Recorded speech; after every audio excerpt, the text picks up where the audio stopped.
them being useless to me, they had the audacity to fire me. Like me. Oh na na yeah.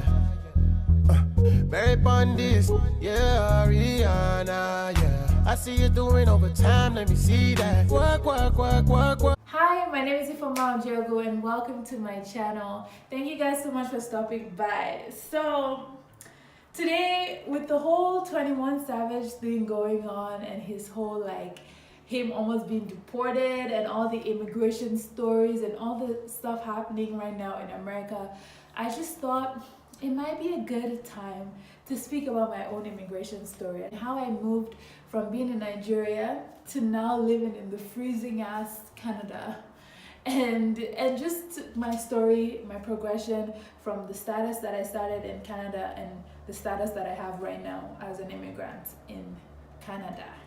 Okay, so I'll just start from the beginning and how I found out I was coming here and what my thoughts on that was and all of that. So when I was in secondary school in Nigeria, and for you guys who don't know what secondary school is, it's similar to high school, but the way our school system in Nigeria is we break it down to 6 for primary school and 6 years for secondary school, unlike your system, which is maybe 4 elementary school, 2 middle school, and maybe 4. I don't know how you guys do it, but we break it down differently. Okay, so I was in secondary school at this time, and I was in something that would be similar to your grade 11. I was in SS2, and I was 15. And at this time, university was about to end, and we were all just trying to figure out what we were gonna do, and what the next step would be, because after university people just naturally went to not university, what am I talking about, secondary school. So after secondary school people would just go to university. University is the next step for most people in Nigeria, and the university system in Nigeria is not the best. It's not the worst, but it's not the best. So most parents were considering sending their children abroad or overseas to continue their education, and my parents were no different. My brother at this time had already been living in the UK for about 2 years, so it was natural for my mom to be thinking of my options and thinking of, okay, maybe this girl is gonna go to Canada eventually. And in my mind though, I thought I was gonna go to UK because my brother lived in the UK.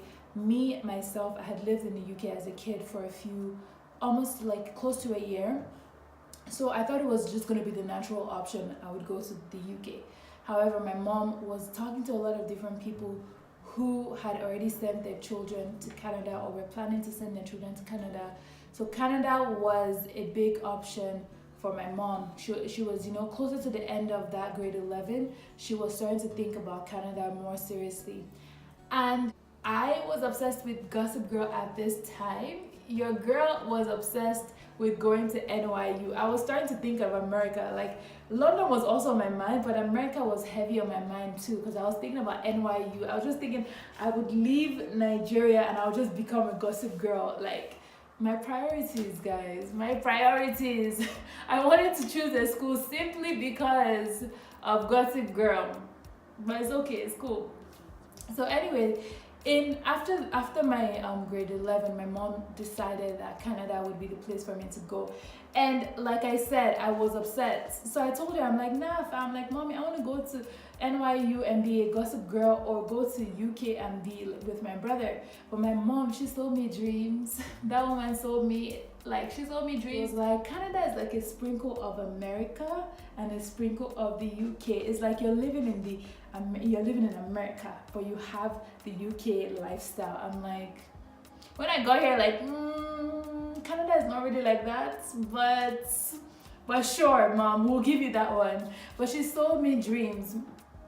And like I said, my mom knew people who were already living in Canada, and these were people who I knew as well. These were kids, my mom's friends, their kids, or people that went to our church, their kids were already here. So it was familiar for me, and I was starting to get into the idea.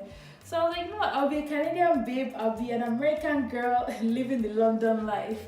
But so when I finally it dawned on me in grade 12. My mom decided that I was moving here, so she pulled me out of school because there was no point in me going to school here because I was going to be going to a high school in Canada.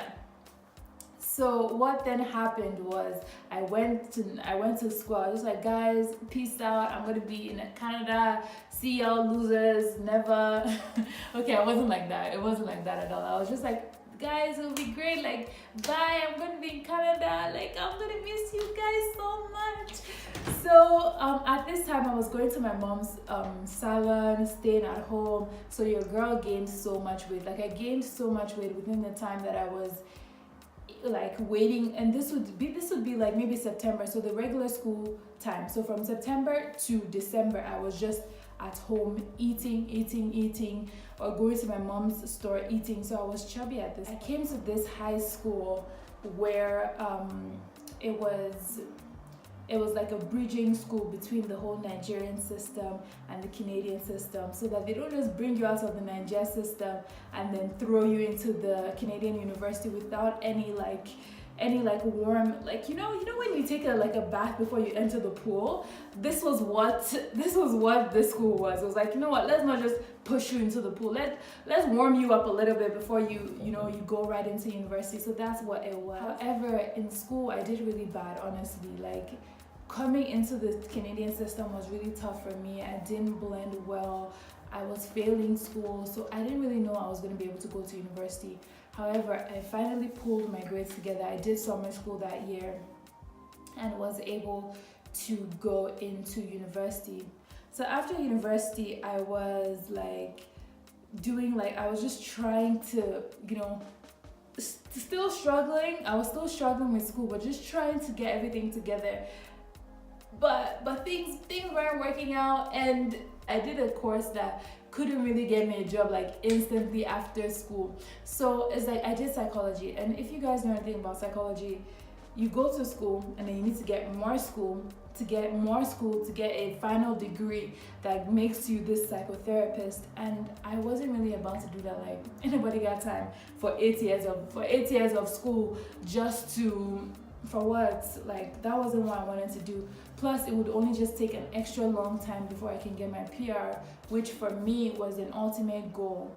When I left university, however, I didn't know what I was gonna do, because finding a job was incredibly hard for me, because I had this degree that wasn't really gonna get me a career job immediately. So I'm just here like trying to find out what I'm gonna do. And I graduated in June of that year. I graduated in June of 2015. By the time that it was December 2015, I was still working retail jobs. After you graduate university, the way the system works is they'll give you a postgraduate work permit. So you start with a study permit. Once you graduate, they'll give you a 3-year visa, which is a 3-year postgraduate work permit, which would allow you to be in Canada to work and gain that experience, to use that experience towards your permanent residency. So at this point, I had already used a few months on my visa to just be doing retail jobs, and unfortunately retail jobs are not one of the jobs that you can use towards your permanent residency application. So I had wasted some time. But honestly guys, permanent residency was like not really in the forefront of my mind. Although I knew it was something I needed to get, I wasn't like fighting for it. I wasn't trying to get it actively. So what then ended up happening was I got another job working in Victoria's Secret, and I worked there for another year and a few months. So mind you, at this point, I already wasted about maybe a year and a half on my visa. So I only have a year and a half left. And to add insult to injury, Victoria's Secret had the audacity to fire me. On top of them being useless to me, they had the audacity to fire me. Like me. So I was so like, it was one of those things where I was like, look at your life. I was just looking at myself like, look at your life. You're working retail, you have a university degree, and you're working a time in my life where honestly was just like a wake-up call for me. And I'm a firm believer of everything happens for a reason. I feel like, who knows, I may have still been trying to work in Victoria's Secret for another 1 year if they didn't fire me, which the truth was I needed to be finding a better job, or a job at least that was on the list to help me get PR. But I was there just staying, enjoying the free gifts that they were giving, enjoying all the things that they were giving me. Meanwhile, I was supposed to be focusing on other things that were important, like getting PR. So in a way, it was a negative thing, but it was a positive thing that they actually let me go from that job, because it helped me realize what was most important to me. So in March, I eventually got a job working at Medcan, and Medcan was my first job that was like downtown. It was like office, corporate. I was feeling myself, guys.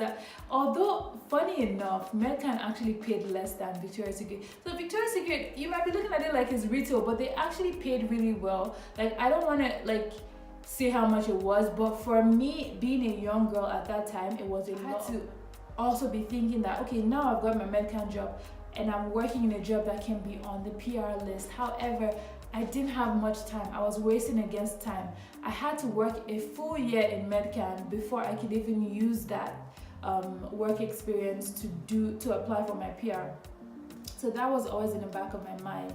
And just to give you a timeline, I lost my job January 2017, got the Medcan job in March of 2017. So from January to March, I was like not doing anything. I was jobless.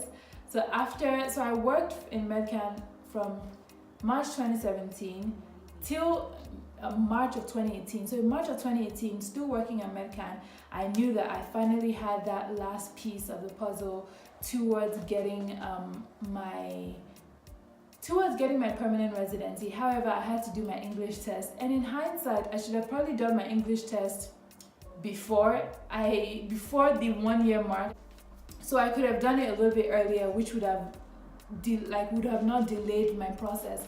But I just thought it was going to be easier. I'll do the test. I'm a native English speaker. Like, man's been speaking English since I was from time, G. Like, you know, I was a baby. Like, I was speaking English. Like, what are you talking about? What are you even talking about? You know? So, but what happened was I was shocked when I got my test back. They were like, "Fam, you failed." I was in shock. I was like, okay, now I need to go back to the drawing board and think of all the things that I need to do. And mind you, you cannot take the test for another month. So once you fail the test, you have to wait 30 days to take another one. So that's going to be a 30-day delay. So at this point, I'm thinking, okay, let me go do all the other things. I'm doing my medicals, I'm doing all gathering my education experience, all the other things that I had to gather for my PR. So I was just bringing all my documents together.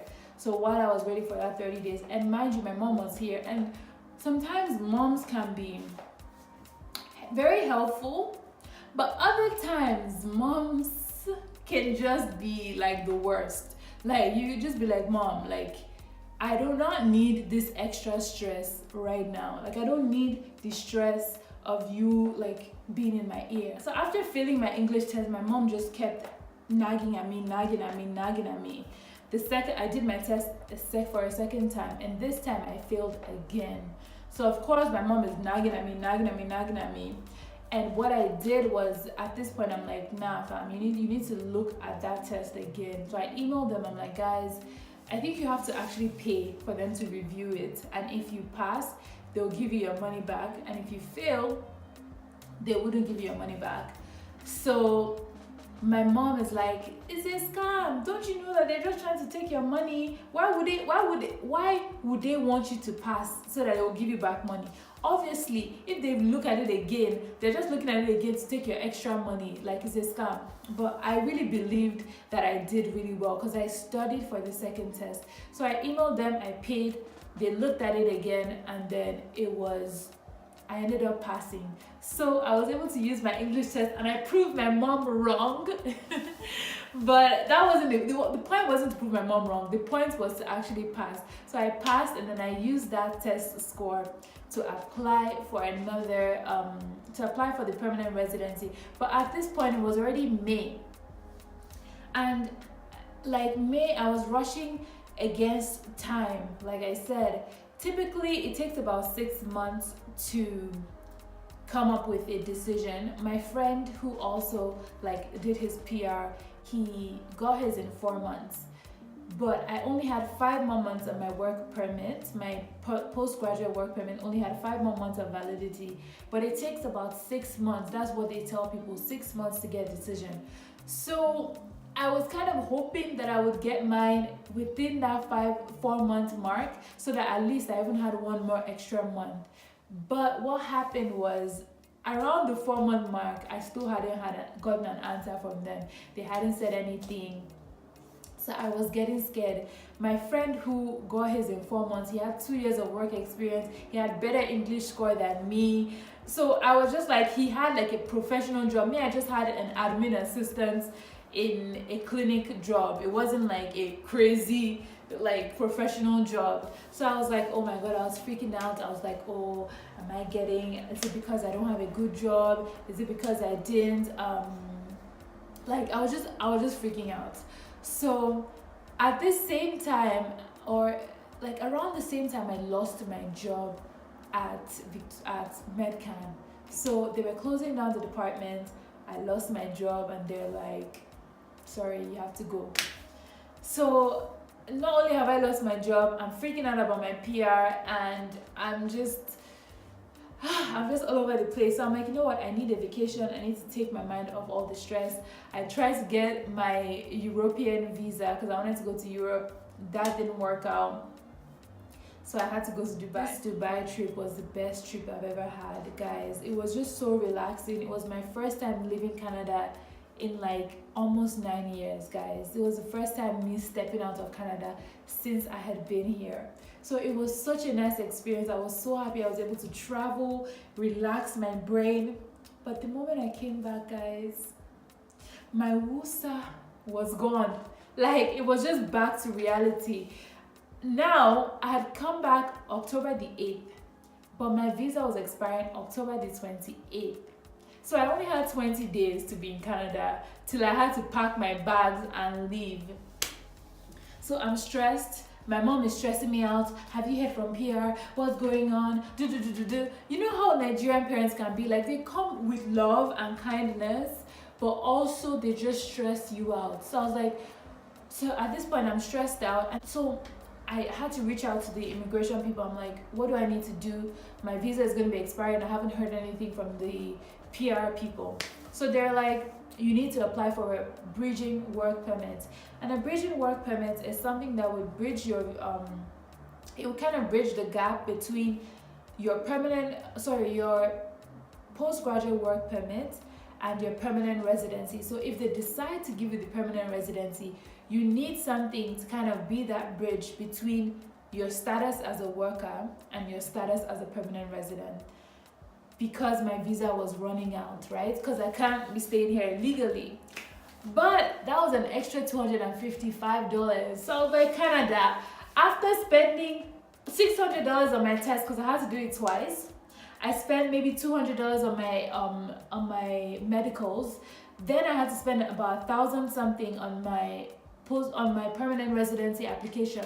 So almost $2,000, and you guys want to drain my blood. You want to take an extra $255. Just kill me, Canada, just kill me. So I know you don't want me to be here. But I was so dramatic. I get this from my mom. But anyways, so I didn't want to spend that extra $255. And if you guys stay a little while on this channel, you'll find out that I'm cheap. And I'm proud of being cheap. I have no regrets. So I didn't want to spend that extra $255. So I was just like, you know what, let me just wait 1 more day, 2 more days. Like, let me just wait. You know what, if they don't give me after a week, I'll apply. So, and on top of that, I had another obstacle, which was I had to have a job. And mind you guys, I just lost my job in MedCan, and I wasn't looking for a job because I wanted to clear my mind. I wanted to take trips. I wanted to have fun. So I wasn't looking for a job. So I didn't have a job. I didn't have time, and I didn't want to spend the money. So the day that my aunt was like, you know what, I'll give you a job, because she had her own company, or her husband had a company. So they're like, we'll give you a position, we'll allow you use this to apply for postgraduates, for the for the bridging visa is what I meant. So the day that she was like, you can use this, God, I think the very next day, actually, she told me, oh, you can use this around in the afternoon. The very next day, I woke up to an email that was like, send your passport, like ship your passport to us, like, so for the next step of your permanent residency application. I was like, God, I was so happy. I was like, oh my God, I can't believe that I was this close. I was about to like fill out the application and then submit it. In fact, I had already filled out the application online. I was just waiting for that job offer from my aunt to be the final like thing to put in and then submit my application. As God will have it, I just got the PR. Once I saw that email, I was so ecstatic, guys, and you guys can only imagine. Once I got that email, that was like the final, like, I was so happy. I didn't have to spend the $255. I proved my mom wrong again. And I was able to, like, I was able to be a PR. I was so happy. So after that, I followed through with all the steps. I got my PR, and that brings us to where we are at today. Your girl is officially a permanent resident. I'm so happy, so thankful to God. I'm a firm believer that everything happens for a reason.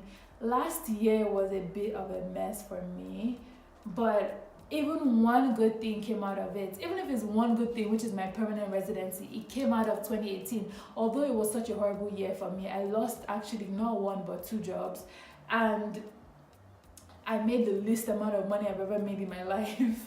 I was not very happy with my relationship, like my romantic relationship, just all around not a good year for me. But one good thing came out of, actually 2 good things. I got to go to Dubai, and I got to get my permanent residency. So honestly, I'm just happy with my immigration, with where I'm at right now with my immigration journey. I'm so proud that I live in this country that gives people so many opportunities. My rant is so much, but I'm so filled with joy. I'm so happy. And if you guys are looking to come anywhere, Canada is the place to be. We open arms to everyone, because now I'm a Canadian in my mind. And thank you guys so much for watching. If you made it through till the end of the video, well, you're the real MVP. If you need immigration advice, please feel free to DM me. My Instagram is down below. Also, comment down your own immigration story. How was it moving from wherever you are right now to where you live? Was it hard? Was it not hard? Did you feel like you were going to get kicked out the way I felt like I was going to get kicked out because I only had 20 days? Like, let me know how your own immigration story was. Feel free to comment down below. Of course, share your story with me. Make sure you subscribe for more videos like this. I'm going to be doing more story times, more fashion related videos as well, and beauty stuff. So please make sure to subscribe and tell me the bad things that I didn't like. Just give me creative feedback so that I can improve on my videos, because I'm new to YouTube. I'm going to get better, I promise you. But thank you guys so much for making it through the video, and see you in another one.